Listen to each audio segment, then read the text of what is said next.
gimmicks in our lifestyle. No gimmicks in our lifestyle. No gimmicks in our lifestyle. Everything we live is everything we write down. Hey yo, this is your boy Dirty O. Welcome to No Gimmicks podcast. My co-host Bless and Horse said they couldn't be here, but we do got a special guest, a lovely guest today, Che Noir. Che Noir, how you doing? I'm good. How are you? I'm doing good. It's a blessing to have you here. How the holidays was for you? It was pretty cool. So it was chill, you know. Yeah. But it was a blessing though. Yeah, it's a lot going on out here with all this COVID and shit, right? No, that's a fact. Yeah. Has the virus impacted you in any way? I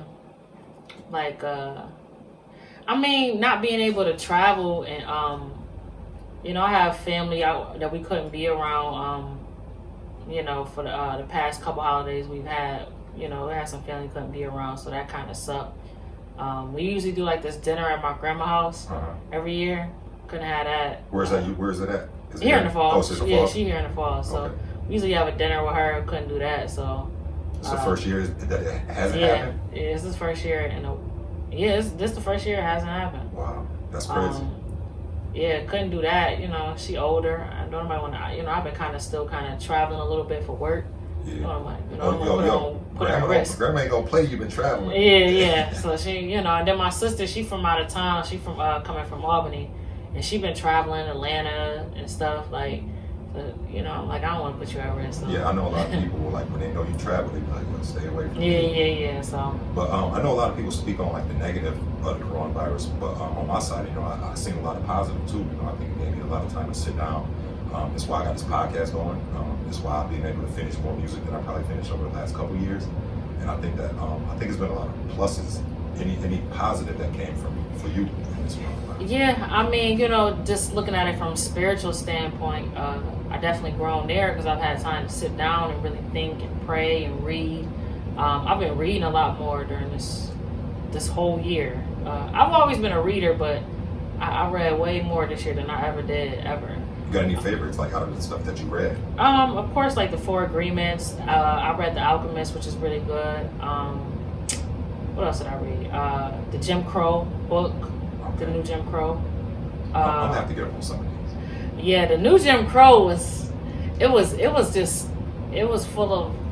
It's a lot of info. It's a lot to digest. I would say you gotta read that slow. But yeah, it's good. It's good as ever. Even some different podcasts that I started listening to. I never really was a podcast person. Right. But like, what's his name? Joe Rogan. Yep, he's dope. Right. He had the top podcast last year. I think he made 40 million. Podcast on that shit. He's fire. I get up and listen to this podcast called The Daily. Like they do episodes every morning. Okay. I look at that as my morning paper. That's how I was really keeping up with the election and everything, just listening to that. Even with all the stuff that was going on with like these police killings and stuff. Yeah.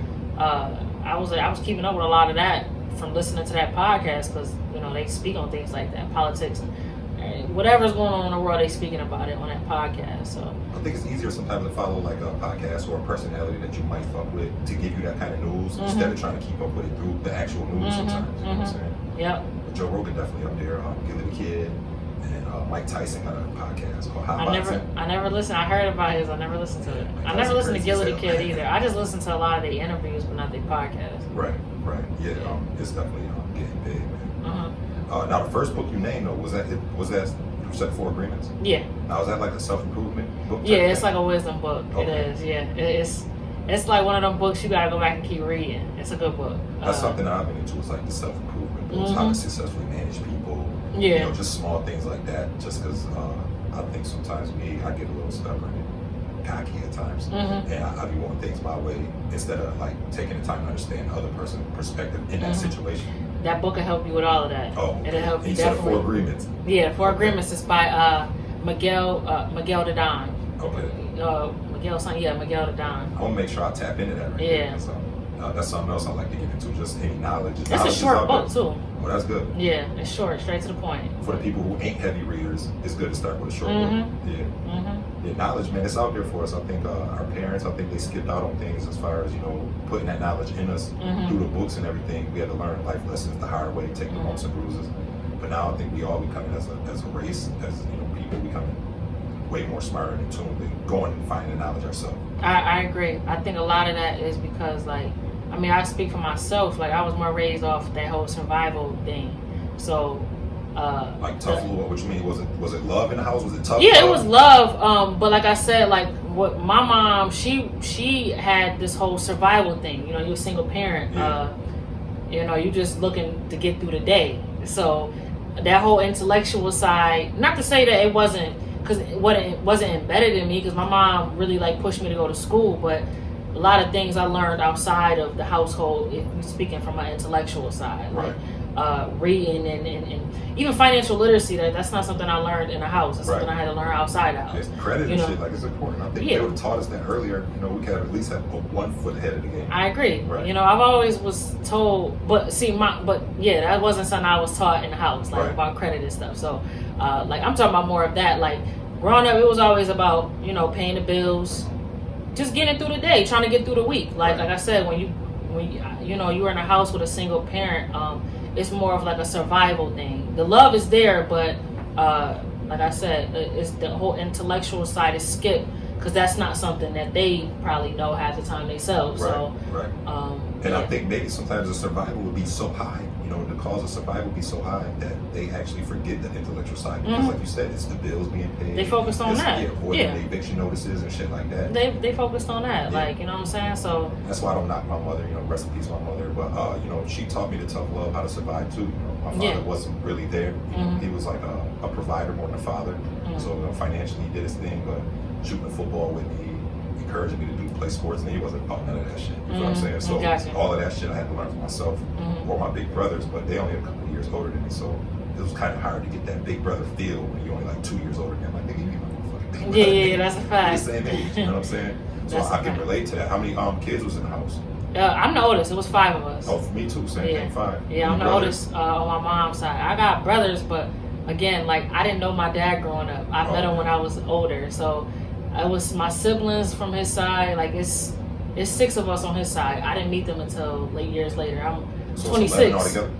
I got siblings. Yeah, siblings wise for me, but like, I didn't really meet them and have a relationship with them until, like, I'm 26 now, so I was probably like 19, 20 when I started getting around them. It's been always just me and my mom and my sisters. Like, you know, my stepdad was around, but again, he was in the streets heavy, and he in prison right now. So, you know, he been there for like 8 years. So they come with the game, come with the streets. You know what I'm saying? Now that you're older though, when you look back on things, do you think your father not being there, do you think it shaped some certain things? Do you think you would still be who you is had he been there? It shaped a lot. Like I said, my stepdad was in my life, but like I said, like with how his mindset now, where it's at now, it wasn't like that years ago when I was coming up. Because he, like I said, he was in the streets. That was what he was doing. But for me, I would say, it helped shape me and my character. For me, I always I was the oldest in the house, so I had to take care of my sisters, make sure they was good. I had responsibilities, young. So I can honestly say, like, at 15, it's so crazy saying this now, but like 15, 16 years old, I can say I was an independent little woman. Like at 15, 16 years old, I had a couple jobs, like working. You know what I'm saying? I was responsible a lot of times for my sisters, making sure they was good. Not to say I was doing everything for them, but you know, when you're young like that, it kind of shapes you in a way when you gotta, like, I would say I was like 12, 13 years old. I definitely was changing diapers, babysitting all day, help, you know.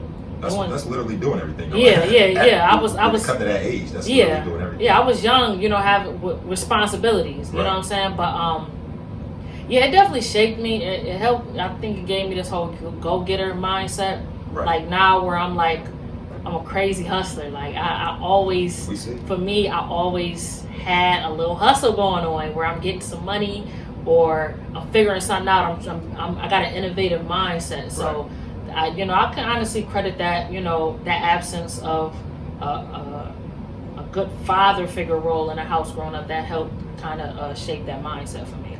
Yeah, because I think it's important sometimes, but like now I'm on the flip side because I grew up the same way, you know, like, because now I got kids, so it's like at 15 I can never imagine my kids helping me with a light bill.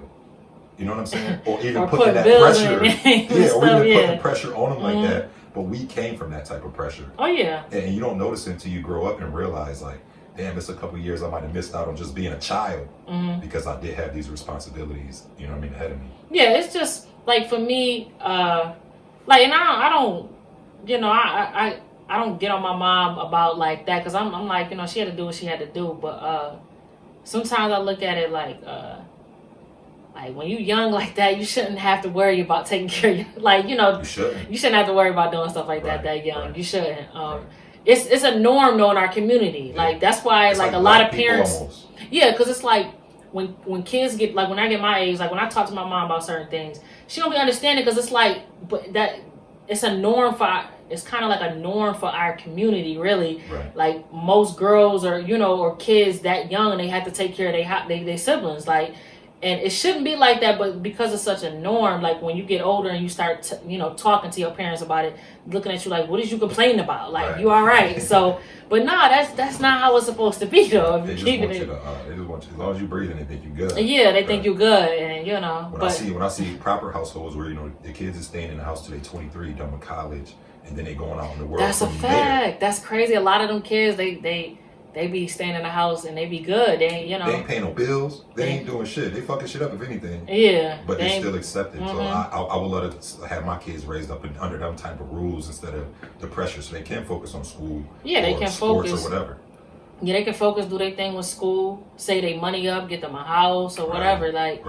Like, you know. So but, I think where our parents failed is where we gained that. So I think, you know, without the bumps and bruises that we went through, you know, we wouldn't be able to pass the knowledge that we got now on to the and trying to even show them, you know, the mistakes. But I mean, I look at it like, you know, she just going off of what she was taught. She didn't know, she can't teach me yet. True, right. But that understanding is important. Right? Yeah. So like even just trying to make them aware of that, because like I said, I got younger siblings too. Like that's young. I got siblings young enough to be my kids. So, so just trying to make them aware. Sometimes we try to make them aware that they get a little offended because that's not something that they grew up hearing or even something that they used to. It's not their style. Yeah, it's not their style. Right. So, yeah, definitely for me, I definitely would like to set my kids off a little better financially. Like, you know, that wasn't no easy thing being literally broke. Poor is poor. Right. Like I can't even say broke. That was poor. So how poor did you grow up? Like, was it bad? Oh, I wouldn't say not my whole life, but definitely when I was before my mom got married to my stepdad. Yeah, that's something. Yeah, it's times I came home to a freezing house. Yeah. You know, yeah, all kind of, heating, warming up water on the stove, running the microwave, and putting it in to wash it away. Right? Yeah, come on. That shit was crazy. Yeah. I did that shit when I had money. That's how stubborn I was. Oh, that's my heat got cut off. It was in somebody else's name. I was in there. Fuck this. I'm going back to the basics. Now you gotta do what you gotta do. But yeah, I went through that. I went through that early. My mom got married to my stepdad. You know, but like I said, my stepdad was in the streets, so you know, a lot of the struggle will come from like seeing them fighting, arguing in front of me, cops getting caught. Yeah. Then, you know, like I said, he caught a bid. You know, he been gone for like 8 years, so. Free him though. Let's that's a fact. Free my dad for real. Yeah, because it come with it. It definitely come with the game. I've been in prison. A lot of my brothers been in prison. It's all come from street backgrounds. You know what I'm saying? But that's also come from the same thing we talk about when it comes to survival. Because we had no other way to survive. It was getting so poor. Shit was getting so bad. It's like we got to start selling crack. You gotta do what you gotta do. Yeah. But yeah, he caught a bid, and you know when he caught that bid, my mom ain't back to square one. So you know. Oh really? Yeah. I mean, you know, but like you said, it wasn't. She don't know no different. Yeah, but it like I said, it wasn't. God had blessed us enough where we was good, but still, it's like he's not there. Right. You get what I'm saying? She's by herself, like you know. So. It's a lot of slack to be picked up for. And there's times where you know you had to do what you got to do, but that's what it's about. But that's that's why I said like for me, like I'm definitely trying to grind my way and you know get them permanently out of situations like that. You know, he should be coming home soon. He gets out end of 2021, I think. Oh, okay. Yeah, so he's short. Yeah, he didn't serve this time, you know, but like I said, that's about 8 years in. You know, 8 years, that's a long time to be by yourself with kids and stuff. Like, so. It's tough. Right. So, but. On both ends, for him and her, it's tough. Yeah. You know, but, Just think about him trying to come home after 8 years and adapt to the world that's out here now. That's a fact. And he got kids he got to start all over with, too. So, you know, it's a lot of pieces and things that you got to pick up from there, you know. I literally in my rap just said, my man just came home from a dime, can't get that time back. He barely even knows his own daughter. I can't define that. Man, that's crazy. That's a bar right there. Right. You know, a lot of people don't feel that, though. Because my man came home and I watched the disconnection between him and his daughter from him being gone so long. And it was like, damn, son. Like, even with me and him, like I said, he's been in my life since I was an itty bitty kid, but it's gonna be a lot of awkwardness because 8 years is a long time. You go 8 years without seeing a person. No matter if you've been around that person your whole life, you go 8 years without seeing them. You got to catch up with that person. It's gonna take some adapting. Some distance and groove in between. That's almost a decade. You've been. So where was you at with your music when you left? I wasn't even doing music. Oh wow! To be honest, I wasn't even doing music. Damn, so for this was 2012. I wasn't even doing. Come home and see what you doing out here. It's gonna be crazy. Yeah, I'm sure he hearing. Yeah, he hearing, but it's physically it's different. Yeah, it's gonna catch him off guard. Dang, you really doing? Because he hear it. Like when he was at Attica, they was talking through there about me. But to get out here and see it. It's gonna drive him. He gonna go crazy. Yeah. Like, dang, that's gonna do something for you though too. You know what I'm saying? Like the feeling from that got to be amazing. You know what I'm saying? That's a fact. And from him being a hustler to see you apply maybe even some of his hustling skills into something other than the streets is huge. You know what I'm saying? Because that's the thing people forget. They just think it's one type of hustling. Niggas come from the streets and think they only gotta sell dope. Like nigga, you go to New York, you see niggas selling socks, belts. Whatever. But I've always been told you're not really a hustler if that's the only. True. If that's your only hustle, especially if you only limit it to that hustle. Like, there's no limits to hustling. Right. Like, you know what I'm saying? You gotta. I be seeing my cousins because I got a cousin named Corey. He like that. I be bringing him everywhere with me, like with the music stuff. Right. Like, you know, he in the streets, but every time I be around, he got some idea bringing something else together. Like, whether it's a clothing line, sneaker line, like. He won't put me on to like doing a lotion line and stuff like. Just shea butter, that shit going fire if it even. That shit sound crazy. He put me on to a lot of stuff, but just having that mindset, that innovative mind.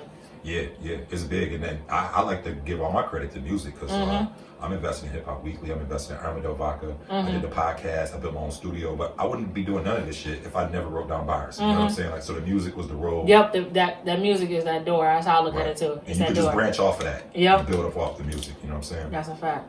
All right, now I want to get into the shirt that's next to you. You know what I'm saying? I bought this shirt from you. The shit was definitely way too small when I bought it. Oh. But, I bought it just to show some love. You know what I mean? Support what you had going on at that time. Facts. And on the back it say they'll try to underrate your skills when you're standing next to a giant. Can you explain that for me? Like, did that come from somewhere, or is this something that you personally came up with? Where did that statement come from? I said that, and that was something I personally said, and it's crazy. I didn't realize. Sometimes I be in a different world when I be writing because I don't even realize what I be saying sometimes and how crazy it be sounding. But man, when I was just saying that, like I made that came from my project Thrill of the Hunt too. Yes. And my theme behind that was the David and Goliath story. And that whole story is really about an underdog who took out a giant. And people thought he was going to lose that battle because of his physical appearance. Right. And that's how I look at myself. Like, I can relate myself to that story because, I'm the underdog right now. But for me, I'm coming for the greats. I don't care how it sounds. That's how I'm coming for them. Like, you know what I'm saying? That's where because I just got that competitive mindset. So, like, I look at it like I'm standing next to the greats, and don't think just because I'm a girl and you know what I'm saying, I may look a little small that I can't rip these dudes' heads off. Like, I'm glad you said that because I think when you first started speaking, most people would have thought you was only talking about women. You ain't talking about just women, right? You talking about anybody out there that called yourself an artist, talking about anybody, right? I don't I don't care who you are. Like, that's who I'm talking about. So you feel like you David right now?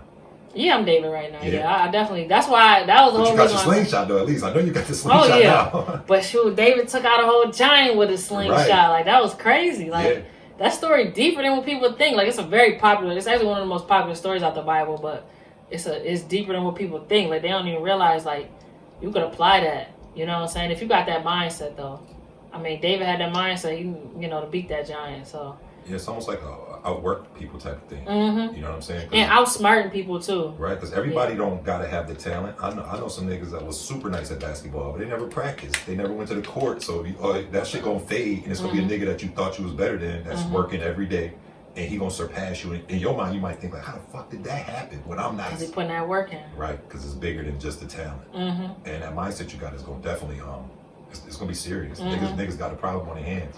That's a fact. I agree. I appreciate that. Yeah. So being a female in a male-dominated career choice, you know what I mean? How do you feel about being mentioned already as one of the top people in the game, especially as new artists? I believe you got to be right up there with Benny and 38, everybody like that as new artists coming in the game. So how do you feel about holding that title in this type of career?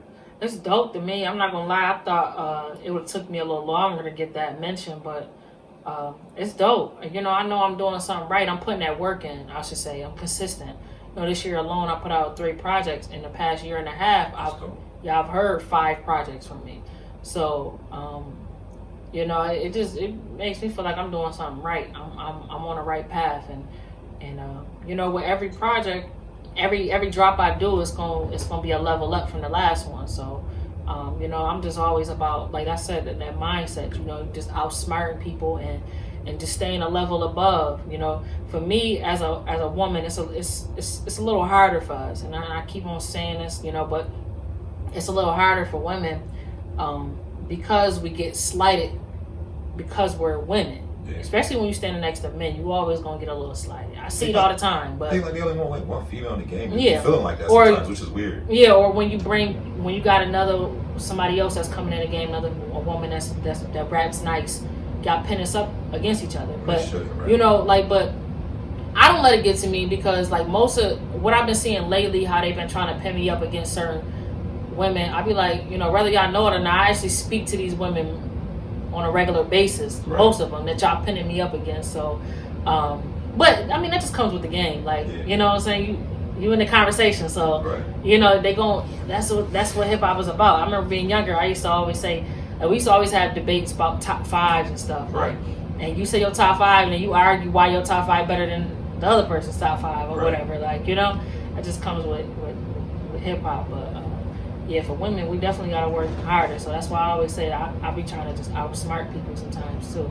Yeah, when it comes to that pairing people up and the controversy, I just look at it like that's just the media doing their job. That's actually their job. You know what I'm saying? Like everybody don't want to write a nice piece. Some people go and motive is to find out some negative shit about you and put it out there. You know what I'm saying? So that's a fact. It's kind of just how you handle it as a person, as an artist. You know what I'm saying? I agree. All right, now, you know what I mean? Like, just through your music, obviously, we can tell how strong a black woman you is. You know what I'm saying? Like, you really speak up on a lot of things that need to be spoken. Now, like, with you being this strong black woman, with you being a force in the music industry, how does this affect you when it comes to relationships or dating? Like, I'm looking at, like, men gotta be intimidated by you. Yeah, it'd be a little weird sometimes. I would say I done had some situations happen where I done had dudes pull up playing my music on some like, not that it's weird, but it's like they knew they was coming to get you. Yeah. Oh, so I'm just like, was they trying to get points?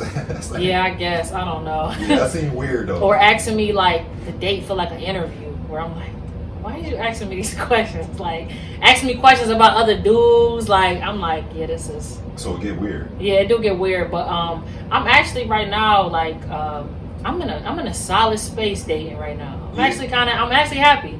But the difference with this one is this person didn't know who I was before, so that actually made it a little better. Yeah, right. Because it's genuine. It's has to be genuine. Yeah, it's genuine. So yeah, this. But yeah, I would say I've had some. I would say more this year, like over the summer and maybe beginning of this year. Yeah. It was just like getting a little weird. Where it was like I was going on dates and I felt like I was getting interviewed and you asked me about other dudes and it just got a little weird. So yeah, I couldn't even imagine. You know what I'm saying? I just figured it would be like weird, and I think now that you just said it though, like meeting somebody that's not even in your world when it comes to music is probably important. You know what I'm saying? Yeah, and he's a fan now, but I was like, no, that's fire because I'm happy you didn't know who I was beforehand. Like right, because it can come with motives. Yeah, it can. That used to be my worry too. Like right, like do they like me or they just want to be around Che Noir? Yeah, because men be feeling like that about women. Y'all don't realize it be a lot of male groupies out here too. Oh yeah, it be a lot of male groupies out here. They just hide it. Yeah, they just hide it better than women. Right, they just hide it better. But that's because we lack emotion sometimes. We don't even know how to show this shit. You know? What I'm saying? Yeah, I feel you. But yeah, that used to be a worry of mine, because I'm like, I done been out and seen dudes doing stuff. I'm like trying to impress other men, like, and I was like, yeah, I don't know about this. Right. But no, it's pretty solid right now though. That's good, man. That's good to hear, because I was like, yo, I know it's got to be hard for her to be approached, or for her to even cipher like what the fuck is, where's the energy coming from. Man, it's crazy. I done had dudes try to set up studio sessions like on some like, oh, I'm trying to get a feature. Damn, like a free feature out here. A feature, not even like really a free feature, but them setting up stuff, trying to get me in a studio so they can get on some Mac and stuff, which ain't nothing wrong with that, but it's just weird how it go. Yeah, it just kind of. Yeah, it's keep like, the business separate. Yeah, keep it separate. I don't like mixing that. So right. You come at me like, the right way. Yeah, don't mix the business in there, because that's one thing about me. When I'm in the studio, I'm in the office. That's how I look at it. Yeah, as you should be. Yeah, I actually got to work with you. I love the way you work. You come in, you get to it. You know, it don't seem like you're the type that's gonna settle for a verse or a feature that you're not feeling. You feel what I'm saying? It's not like, oh, I'm just gonna jump on any song because it's a couple dollars. I think your name means something to you. Yeah, it do. Yeah, I can sense that from you. You know what I'm saying? Which is dope, man. That's a fact. Now, recently, you know what I mean, because you spoke on social injustice and stuff earlier. You know, just the way the world is going right now. You know, we both came across each other at a memorial for a young lady here in Niagara Falls. You know what I mean, the Mariah girl. R.I.P. Mariah. What led you out there? Was it just somebody reaching out? You said you knew her, right? Yeah. Me and Mariah used to be mad close. Like, I met her in high school, and we used to party a lot too. When I first started going to college, I used to take her to college parties with me. And yeah, we was close. After she had her son, we still communicated and talked, but I started doing music, and we kind of just kind of lost touch a little bit, but we still talking every now and then. Right. Like, I would run into her a lot at stores or restaurants. I remember she working at Applebee's at one point. Like, we caught up for a little bit. Like, but yeah, I went out there mainly because I didn't know Mariah's family before that. Right. I went out there mainly for her, and seeing how cool her family was, I was like, I'm gonna continue. Like, if they have more events, I'm gonna continue to show my face and use my voice or whatever I can, any platform that brings any type of awareness to her story, because like, it's crazy. Right. Yeah, I'm like, it's crazy how this is not all over the news, and people not talking about this more. It's so sad. Yeah. I think maybe the landlord or somebody got to have some play in that shit, not getting the energy that it's supposed to be getting. It's crazy. Yeah, it's nuts. But I think it's dope that you're even humble enough. I think when you show up to events like that, just letting people know that, you know what I'm saying? Yeah, I'm gaining success in what I do, but it don't change who you is as a person inside. And that's important, because a lot of people, they become intimidated by us, artists or whatever. When they see you somewhere, they think you're too big, because they actually come up with these scenarios on their own. They do, because it don't never be like that. Right. They see you do something and say, oh, she probably don't want to talk to me no more. You know what I'm saying? Nah, that don't be it. Right. But like with the whole Mariah situation, like, I went because I knew who Mariah was as a person. That girl was nice as hell. Right. Like, cool too. I'm like, what? That just didn't make sense to me. That was crazy. And like, even with me and some of the people I know, because I think it's important we say this, that just because like, okay, like, Che Noir said she do music, you know what I mean? And Mariah, she wasn't into that. So if you look at that, it's gonna separate y'all because y'all on two different paths. But people be thinking like, you don't fuck with them. And I think it's important for people to know that just because you're on a different path than somebody who was already cool with, the love don't change. Yeah, and she still supported the music, like, you know what I'm saying? But yeah, I don't like, I do be getting people that be feeling like, oh, I don't know if I see them out in public, they be like, oh, I ain't know if you was gonna hit back or whatever, or come. I'm like, why you just ask me? Like, right. I don't be liking that, but I think patience is a thing. I think people, they want everything. The digital world got you wanting everything right now. You know what I'm saying? Like, even for this podcast situation, you know what I'm saying? I hit you up, and I look at it like, yo, you a busy woman. You feel what I'm saying? So it's like, even to get you here is important for me, and it's dope. But like, and what I do when I see you at the party, right? You didn't even. But see, this is not a dope part. You know what I'm saying? Because you didn't respond through the text immediately. You know what I'm saying? But when you see me, you acknowledge the text. Yeah. And I wasn't hounding you. I wasn't on your back like, oh, you ain't fucking with me. But some people come like that, and I think that's weird, man. Yeah, I had just got back in town and went to that party that night, and I seen you, and I was like, nah, I seen your message. I just was trying to get my schedule in. Right, and that's right there, and that's love. And that's why I like to approach things the way I do. I like to put the energy out there, and then, it can sit there for a minute, because, you never know what somebody else got going on. Yeah, people be busy, man. Yeah, man, people be bugging. That's what they do. They be trying to, to pick your schedule. You know yeah. It's weird. Have you lost any friends since the music began? I lost some friends. I lost a few friends, and it's just because we're on two different paths. You know what I'm saying? They just don't feel I'm the same person. But I guess they right. I'm not. I'm on the bigger things. You know what's crazy? I'll go through that more with my family. Oh, really? I got family that I just fell out with after I started doing music. Like, and I don't even think it's because of the music. It's because my mindset just expanded beyond what we used to be on. Like, Right. so it's like I get around you and we sitting down. We don't. It's just the mindset is different. So, you know. I want my people to call me right now. Like, yo, son, what you working on? Yo, you in the studio? When the next time you get in the studio? For real. Yo, son, you should rap on this beat. But instead, I got some niggas like, yo, you trying to drink some Henny today? And I'm like, Yeah. no, nigga, I don't want to drink no Henny today. Yeah, or Or like, yo, son, there's some bitches over here. I don't even want to be around the bitches. Like, my mindset is not on there. Your so it's mindset like, is different. Like, Right. I done had some family like sneak and say some stuff like, "Oh, she think you better. Yeah. Right. And I'm like, no, I'm just not there anymore where your head is at. That's not where I'm at anymore. So it intimidates them. So I would say it's more like few friends. Like I've been blessed where I've had some solid friends around me. Right. It's important, I think. Mm-hmm. Right. Where they've stuck around and they've been here from the beginning. Do we have our little differences? Yeah, but it ain't never been no thing where they've crossed me. Like I've dealt with that with family more than anybody. That's crazy. Which is, that's crazy, that right? Crazy, right? Yeah, it is. It's crazy. Word. Now, music. What's your top influences? Like, who? Just give me three. Whether it's, can you give me 3 males, 3 females? I can give you 3 females or 3 males. Yeah, either one of all time, or just mix them up. 3 that influenced me. Yeah, 3 top artists that influence your music. Definitely Nas. Okay, That's like number that. 1. Oh, it is 1. Yeah, Okay, Nas. that's what's up. Nas is different. A lot of substance, and you got that too, so I can see that.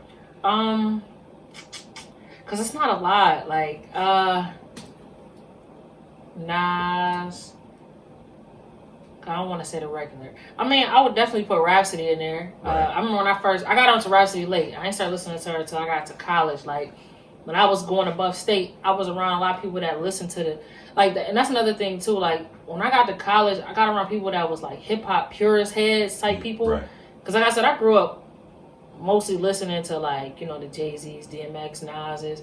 I was heavily influenced by that mixtape era when like Fab and G Unit, like you know what I'm saying, Wayne, all of them. Right. But I started listening to like hip hop that wasn't really being played around me growing up, like Wu-Tang and all of them. Right. When I got to college. Okay. Because again, I wasn't listening. I didn't have nobody around me that was playing that type of music when I was growing up. So I got onto Rhapsody and I thought she was really, really dope.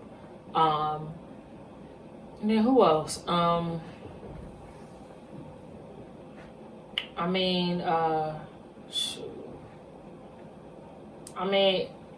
I put an era in there? Yo, it don't matter. From anywhere. I would say like that, that mixtape era. Oh, okay. Like what we was like mid 2000s. What was that? That's Like the whole, 04, 05? Yeah, even the G Unit wave, like you said, G Unit, Dipset. That was crazy. Yeah, like that's big for music. Yeah, that's the music I grew up listening to. Like Okay. I'm at my aunt's house on Federal Street when she lived over there That's in Buffalo. Buffalo. Okay. Yeah, like I used to be over there all the time, and like my cousins, like it used to be a bunch of us in that house all at one time. Like I listened to whatever they were listening to, so they was listening to that stuff. Like I got a cousin, he used to be coming in and out of prison. When every time he came home from jail, this man was playing Beanie Siegel. That's how I got on Beanie Siegel. Like I was heavily influenced by that era, like that mixtape era, like where all those rappers was out at one time, and they was putting diss records out, like rap beats. I'm a Rockefeller kid. I love everything about Rockefeller. Yeah, definitely Jay-Z. Yeah. But I would say like I heard my dad was playing a lot of Jay-Z growing up. Right. But I'm telling you, like that whole era where like G Unit and Dipset and Beanie Siegel, Kiss. Yeah. Fab, like I was heavily influenced by that era because that's the era I started really listening to music. Right. That's what's up though, man. A lot of that show though, you know what I'm saying? Like that you, like you said, when you started getting into the purists, like you know what I'm saying, when you get a Mos Def or a Talib Kweli, like I didn't grow up listening to them. Right. I See, I had to be put on. Yeah, to me them. too. Yeah, Wu-Tang, all of them. I had a barber named Kazi, and every time I went down there, he would not play Jay-Z, Nas, Wu-Tang, DMX, none of the hard shit. So when I went down there, it was always De La Soul, Lupe Fiasco, Kanye West, and I became a huge fan of these dudes. Yeah, they fire. Yeah, I just got onto them late because I didn't grow up. Like I said, I wasn't listening to that growing up. Like they wasn't playing that. Like I said, they was playing like I said, like the mixtape violent shit. You know what I'm saying? That's the thing. Like, and I was really into like when they had the rap beefs and stuff. Like that was. Oh, Kissing Beans is one of the illest battles ever. Man, that's what I was listening to growing up. Beanie Siegel special delivery come on right now. I might go crazy. That's my shit right there. That's a fact. Word. That's what I was listening to. Like when I got to college though, I got put on the Wu-Tang. Like you said, most that Talib Kweli. Yeah. I think it's important when you get brought out of that box. Because I was like the same thing. Open your ear up. Yeah. I'm around nothing but niggas that sell drugs and shit. So obviously they want to listen to the niggas rapping about what they do. Exactly. But then when I heard Kanye, and I'm like, hold on, these niggas is just genuinely like spitting about certain topics that these other artists won't even touch. You know what I'm saying? Which is why Tupac was one of the biggest for me, because I think Tupac talked about the gangster shit, but he was so political and speaking up for the black people. He was versatile. He was ahead of his game. Yeah, he was versatile. He would be a powerful speaker right now in this era. Yeah. You know what I'm saying? Like, he would be big right now. I compare him to like the Nipseys and shit that's trying to not just speak on the streets, but teach you how to get out of it, teach you about credit, teach you about business, teach you about health. Like, you know what I'm saying? Like, it was crazy. Even my first time hearing that what is it called? Supreme Clientele. Oh, that's Ghostface? Yeah. Yeah. My first time hearing that was when I got to college. Like a lot of people, right. But I'm like, I'm young. Like, I mean, you know, like I said, but that wasn't something I was growing up listening to. Like, but the fact that you took to it is crazy. Yeah, no, that one was crazy. Right. Even as a female or an artist, like I still know people right now that didn't really fuck with no Wu-Tang for real. Like it's not in their catalog. I didn't grow up listening to them, man. Right. I never heard nobody grow like. Maybe the few songs that was on the radio, but I didn't hear nobody when I was growing up playing Wu-Tang. Like, I didn't hear nobody playing that when I was growing up. But you hear the triumphs, obviously. Like you said, radio songs. It's about digging into them albums and finding the real good songs. Yeah, that's a fact. I got onto that when I got, like I said, I got around hip-hop purists. Like, I would say, like, when I got around my friend Sean, he was the first one that really kind of, like, I would say mentored me more on the music side. Like, just put me onto a lot of music. He had a whole house full of vinyls. I never even knew what a vinyl record was until I got around him. Like, that shows you how young I am. But, like, when I got around him, I was, like, maybe, like, 18, 19. He gave me some vinyls and told me, like, start listening to certain artists. Like, I didn't listen to Big L growing up. When I got around him, that's when I started listening to Big L. Right. He was putting me on to, like, mad stuff. And I'm like, dang, I missed all of this. But, you know, I caught up when I got around him because he was like, you know, you coming into this business, you trying to be a rapper now. Because he met me as a producer. Right. When I told him I wanted to rap, he was like, you got to learn the game that you're getting into. So, like, I remember for a minute, he was like, you know, I don't even think he would let me come and record because he had a little studio set up. I don't even think he would let me come and record until I learned and listened to certain artists.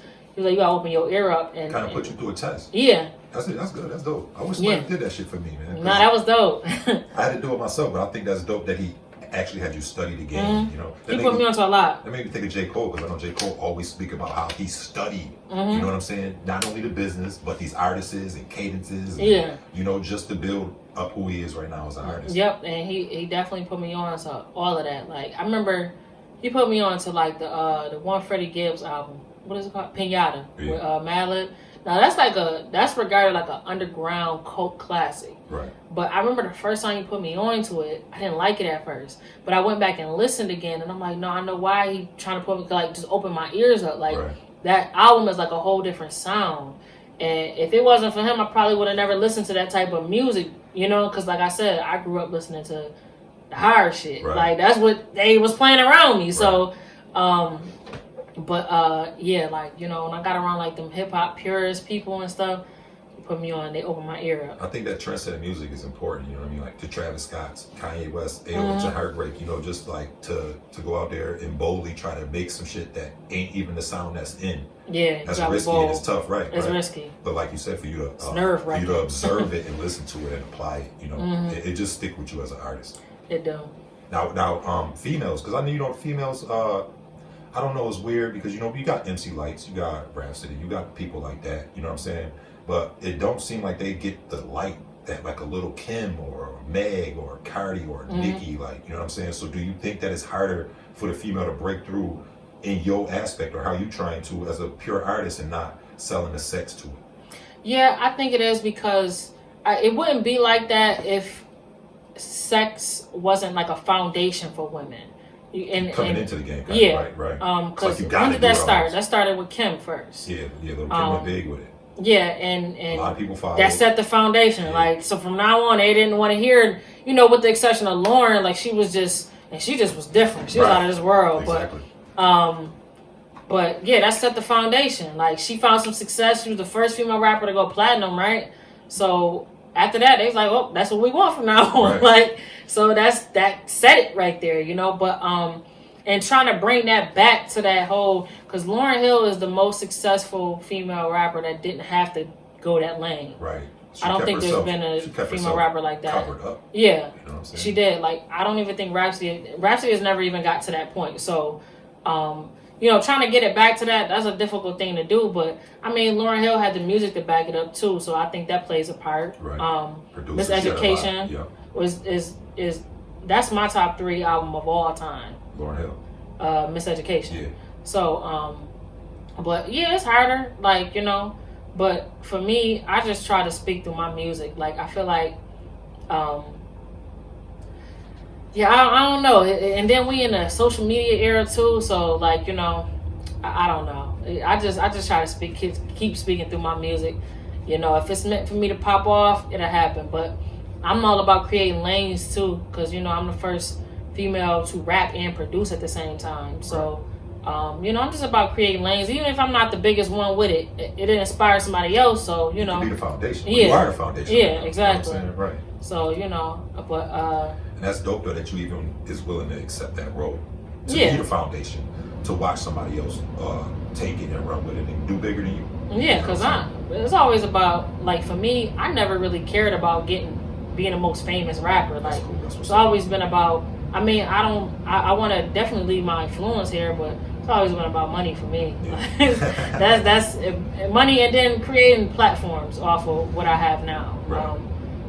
But yeah, I never really cared about it. If it happens, it happens, but I'm not stressing it. But you stay true to yourself, which is the best process of making that happen. Yeah, that's a Now, fact. your music, you speak a lot on health. Like, it's crazy because I just recently, my daughter, she was asking me where I was going. I told her I was interviewing you. She asked me who you was, all of that. And so instead of telling her, I made her go listen. You know what I'm saying? Because I'm like, it's not a lot of females that I would even tell my daughter to go listen to. You know what I'm saying? But That's right. yeah, the fact that you is doing what a lot of women is not doing nowadays. I can easily tell any girl, little girl, whatever, to go listen to Che Noir and get some knowledge and just even learn how to be a strong black woman. And you speak on health a lot though, so it's like, I'm vegan, so it's like health is definitely important to me. Taking care of my body. I heard you mention Dr. Sebi a few times. Like, so is the health thing something that you already been into, or are you just getting more aware and diving into it now? I'm just getting aware to it. Like, I haven't full-fledged transitioned over to the vegan diet. You trying? I'm trying, so I am. Right. It's tough.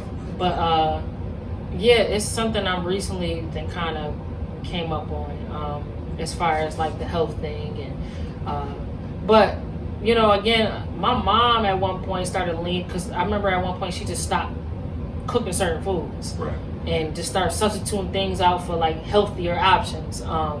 So of course, at the time I was living with her, so I started eating whatever she was cooking and whatever she had in the house, so it helped me in a way. So now that I'm an adult and I'm on my own, it's helped me with, now it's like I don't put certain things in my body anymore. Right. I'm still, like I said, I'm still trying to transition over to that. And whenever that happens, that'll be dope. But, and another thing too with me, I want to learn about that whole, like, being a vegan. Yeah. Something I want to learn and study what foods to eat, because I don't want to just get into it because I see everybody else into it. Right. For me, I gotta know what I'm getting myself into, because that's a lifestyle. It's not just a diet anymore. Right. So if you get into that, you gotta study it and know what you're getting yourself into. See, I'm hard-headed, so it's like mine was opposite. I dove in head first, no knowledge, and I'll tell you, I paid for that shit the first couple weeks. I don't know what the fuck I was eating salads and cashews and shit for dinner. Like, it was bad, man. But it's definitely just good that you own that wave when you're thinking about it, because health is definitely important. It's very important, yeah. People don't understand how they kill us through food. You know what I'm saying? They do. Now, before we get into After 12, the album, that's next. We definitely gotta get into that. Can you tell me one of your most humbling experiences with the music? Like, Like, what do you mean? Like, Was it somebody you met? Was it something you went through that made you be like, yo, you know what I'm saying? I'm just blessed to be here in this position. I mean, my biggest moment so far was me and Primo. Like, that was... Cream. Yeah. Right. And you got to spit. Yeah. He acknowledged your shit. He loved your shit. And he loved it. And recently I just seen he spent one of your records too. Right? Yep. With you and Jiggins. Which is crazy. Right. Yeah. Come on. But, yeah, that was a moment where I was like, yeah, I'm so blessed right now. You know what I'm saying? This was early. I've been in my first year really being in this, not rapping, but like being in this game. Like I always credit, like I say, 2019 is when I started being more into the rap game, as you see it now. Mm-hmm. I would say so. That was within my first year. Yeah, that's dope. And I'm like, dang, that's crazy. So I just was happy to be, you know. And then also, like, I dropped the project with Apollo Brown, and just like seeing the feedback I got from it, it definitely was a dope thing. Like, I done had people come and tell me my music that made them cry. Right. Like, you know, I remember last year I had this. But you so humble as a person. Like, how do you even take that when somebody tell you that? It's got to be like a little thankful. Thank you. Yeah, I just be like, oh, that's dope. Right. You know, but like, it do more for you inside than you can express, yeah. Right? That's. Yeah, because you just get. I go back home and think about that. Yeah, that's me. I don't really know how to react, like the excitement and all Yeah. that. I don't know how to give that to you in person, but physically, I'd be like really fucking excited when I hear shit like that. Or like you say, you go home, and you really just think back on it. I think like, dang, my music got y'all. Like, I was just in the studio Thursday. I was at a listening session for a special album. Right. And Interstate 38. Yep. Shout out to Spesh. Shout out Spesh. Dropped the mixtape with DJ Green Lantern, right? Going over hard with the 95 beat. Yep, the 95 beat. Come on, man. Shout out to the whole Trust gang. Shout Facts. out to Spesh, man. Fire too, man. Y'all gotta go check all of that shit out. We're gonna put links to all that shit under this, Facts. obviously. That joint was crazy. Yeah. But I was in the studio, and this dude was telling me how he was in a car with his wife, and she was driving. They was listening to the album with Apollo, and they got to the Daddy's Girl song, and said she started crying. Right. I was like, what? That's fire. I mean, I've had people tell me this, but you know, every time I hear it, it blow me back. Yeah, that's crazy for me. Like, that's you know, because I mean, for you to even put out that type of material, like fucking crying over music no more. Like they twerking and everything. I had a girl cry when she didn't meet me in person, but you know my friend Tiana. Yeah. She had this job last year, and I guess the girl didn't believe that I was her friend, so she FaceTimed me one day when she was at work with her.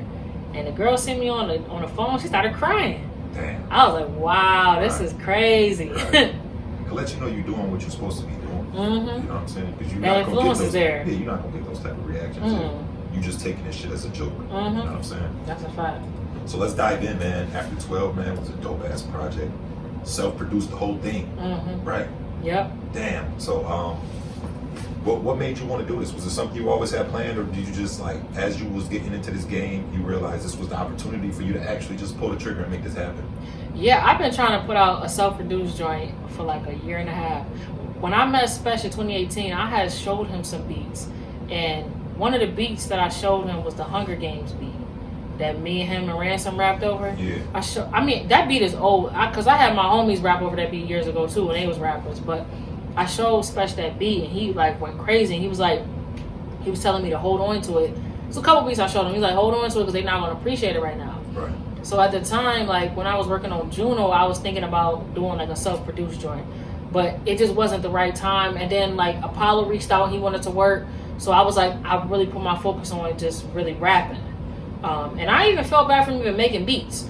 But again, this is why I say this pandemic hasn't been all bad for me, because when they first striked and we had to stay in the house and we had curfews and stuff, that's when I started getting back into making beats again. And this was right after I came back from getting done with the Apollo album. So the coronavirus got you back into the beats? Yeah, got me back into the beats. I started knocking out like 3 or 4 beats a day. And by the time we was able to start coming back outside, I had a bunch of beats just sitting. And I still didn't even know if I wanted to rap over the beats, because I was like feeling a little like, you know, like with being around Spesh, Apollo, I'm like a little intimidated with the beat making, because I'm like, these dudes is levels above me, like, and you know, just being on some weird stuff, just being like, you know, just that intimidation a little bit. But I went up to, I was in the city. I was at a dinner or something, and Spesh was like telling me, he was like, you know, you just dropped. This was a month after I dropped the Apollo album. He was like, now it's time for you. Like, he kind of was like telling me it's time for me to take over now. Right. He was like, you done did the album with Apollo. You got a few joints produced by me. He's like, nah, you can go do your own thing. Like, really you know what I'm saying? The world to Che Noir. Yeah, now really get these people your introduction, because, like, you know, when I first got around, he said you're gonna have to. He told me, like, when I first got around him, it's politics with it. So he's like, you're gonna have to do some things you may not want to do, as far as like your sound. He was like, you're gonna have to give these people something, because you got to get your name out there, you know. But use it as a platform, you know, and a stepping stone. So now it's time for you to make your debut as really Che Noir, like, and let these people know that you're doing this beat making stuff, and you've been on it. So yeah, like, so when he said that, when I had that conversation with him, I went on my ride back home. I thought about it, and I got right in the studio. Like, and I just started recording, and I was like, you know what? And I started announcing to people, I'm putting out a self-produced joint, and I'm just gonna keep going from there. Like, everything, you know, I'm still gonna be rapping over other people's beats, but I'm like, you know, I plan on giving y'all my sound. This is my sound. All original music got a better impact moving forward, I think. Because when you rap over other people's beats, I think sometimes you do go and think of the song they made. Yeah, you don't control the sound. Right. Like, I didn't control the sound on that Apollo album, even though it's an amazing album. But I used to always say, like, the power I have as a producer, I can control my sound. Right. I got that full creative control. You know, when you're rapping over somebody else's beat, you're going off the sound they created. Right. So, I mean, you got to kind of bring yourself down to that sound. But I got full creative control. So, I be having ideas. Like I said, I got that innovative mind. So, I be having ideas and stuff that I want to try out. And I'm like, you know, or just bringing that refreshing sound back. So, you know, these are things that I can do. I'm learning a lot. I learned a lot about producing, just, and even different programs just over this past year alone. So this will be your first one, man. I can't wait for the next one, because goddamn, like, you know what I'm saying? It can only get better. Like, where did the name come from after 12? Honestly, Tiandra, she was playing around with some names. She sent like a list over, because I had a different name, but I wasn't feeling it. Right. And sometimes when I go through that, I just send it to my peoples and I tell them, like, yo, give me something, throw something at me, name or something. So did they listen to the project, then come up with the name? she listened to it. She had the demo version of it, like when I just had the drafts or whatever. But yeah, she listened to it and then sent me some names back. That's dope, though. That's dope for your friend to even have a piece of that project then. You know what I'm saying? Like, I do that with most of my projects. The only project I really wasn't like full control in, or as far as the title and everything, was the Thrill of the Hunt 2 joint. Right. But Juno, my cousin named that one and put the theme behind that. Like the Apollo joint, like me and Apollo did that collectively, but that was really all him, like as far as like beat selection. Yeah, all that. You just got plugged in. I just was, you know, I came in rapping and I wouldn't even say just, because that, you know, that's what makes the album, like, you know, too, with your lyrics. Yeah. But I came in, like, you know, he gave me the beats and I rapped over it, wrote, and then, you know, the whole mixing and mastering process was something that was all through text messages and stuff. So yeah. You got a favorite song? I'm not gonna tell you the reasons for mine yet. My favorite song is Grace for Me. That's crazy. That's my favorite song right there. Do you have a favorite? My favorite, I ain't gonna lie, I listen to like some of my older joints. I love that Buffalo State of Mind joint I did. I mean, Daddy's Girl. I think Worth Gold might be one of my favorite songs right now too. What about this album, the After 12 album? Favorite on there? My favorite, Moment in the Sun. That joint was crazy to me. Divine Knowledge, Reasons. Wow, see, look, I made a note about Moment in the Sun. I said, Moment in the Sun, the way you came off on this track was ill. Opening line hit home for me. Got friends that ain't never get to see my age. That's crazy. That's crazy. Then the virginity being lost to murder. Come on. I don't know if they hear shit like that. They don't. They don't. They don't feel it. They don't feel it. They don't feel it. It's a difference. That club is different when you can feel that. Like, and this is definitely the one that I told my daughter to listen to. You know what I'm saying? Like, just powerful song. I think. You know what I mean? That's a fact. Yeah, with that great song. I'm not impressed by money built off morals and shit, right? Yeah, that's all the Moment in the Sun. Yo, I was like, yo, that shit is just fire. Yeah, but a lot of people don't be. I'm telling you, it be like. That's why I don't know, and they don't. That's how I look at it. They just don't feel it. They can't relate because they, you know, that's not the club they come from. See, I go through the same thing because I like to do a lot of metaphors. I like to do a lot of schemes in my rap. So it's kind of like, you know, if your mind ain't where my mind at, then I can't expect you to get it. No, you're not gonna get it, and that's okay. Yeah. You know, As long as I don't switch it, I'm not about to switch it for nobody. Mm-hmm. You know what I'm That's saying? a fact. Stick to it. Like, I look at it like it just ain't for you. Like, you know, Right. you probably like the fourth person that told me that Grace was your favorite song and then pointed out that line in Moment of the Sun. And I was like, yo, that's crazy. Like, people, but it's not for everybody. Like, listening though. yeah. Favorite beat on the album for me was The Reasons for Me. Mm-hmm. Yeah, that beat was crazy. Yeah, and that was something I whipped up last minute. I didn't even know Jinx was gonna like it. Like, I remember when I told him I was like, I want to get Jinx on there. He like the nicest rapper right now to me. Like, Yeah. And I've been knowing Jinx for some years too. Like, you know, I've known him probably for about 5, 6, 7 years, something like that. And I sent it to him. That was like a last minute cook up I did. My favorite for me. That's crazy for me to name that as the best beat, and you saying you cooked it up last minute. It was a quick cook up. It Right. was. My favorite beat on there, I would say the beat that took me the longest was the Divine Knowledge beat, because that was the beat I was playing the keys a little bit on that joint too. Trying to think, what's my favorite beat on there? Probably Divine Knowledge. Yeah, Okay. yeah, probably Divine Knowledge. That was like one of them beats I made during the pandemic. So just being in the house. Song 1.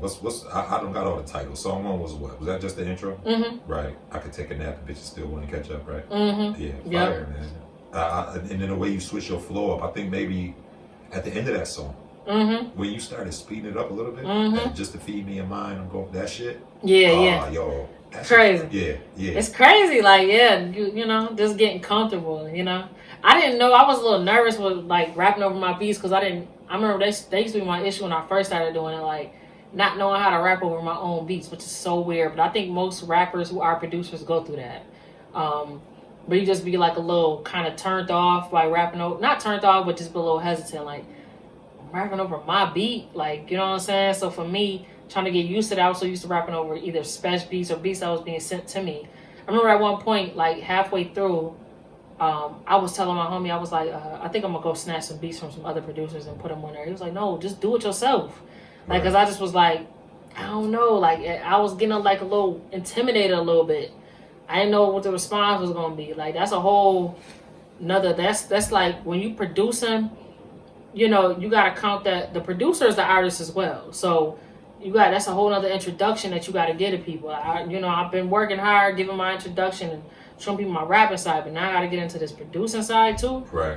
And that's a whole different ball game. So But you're up for the task, obviously.